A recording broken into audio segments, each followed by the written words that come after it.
पाहत असलेलं हे पाण्याचं तळं नसून एका शेतकऱ्यानं पाण्याच्या टंचाईवर कायमचा तोडगा म्हणून एका एकरात तब्बल 5 परस विहीर खोदलीये।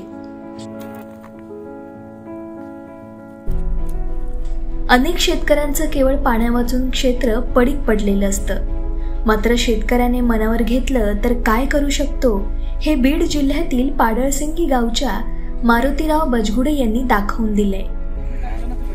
5 पाईपलाईन त्याच्यावर दुसऱ्या टाकायची 5 पाईपलाईन ते काय शेजारी बोर येतं।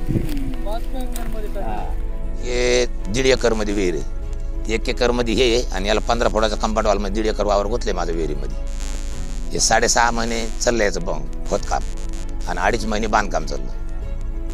त्याच्यामध्ये खोदकामाच्या टायमाला 3-3 पोकलेन असायचे, 10-10 हायवा असायचे मध्ये, मधूनच मटेरियल हायवाने बाहेर निघायचं। याच्यामध्ये 10 कोटी लिटर पाणी बसतं, 2.25 कोटी रुपये खर्च लागला मला। प्लास्टिक मध्ये 1 कोटी 10 लाख रुपये गेले, 44 लाख रुपये बांधकामाला गेले। हे बुडापासून बांधी 11 इंच बांधी याची। या शेतकऱ्याला ही विहीर तयार करण्यासाठी 3 वर्षांचा कालावधी लागला।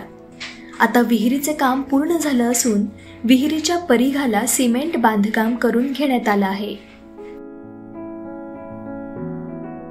जिल्हा परिषदला ऐकून औरंगाबादला जात असताना समोर असा अथांग सागर दिसल्यासारखं रोडवून दिसलं आणि ते दिसल्यानंतर आज सुट्टी असल्या कारणानं इथून प्रत्यक्ष त्यांच्या विहिरीची पाहणी केली। तर त्यांच्या विहिरीच्या पाहणी केल्यानुसार त्यांनी संकल्पना मांडली ती अतिशय उत्कृष्ट दर्जाची आहे।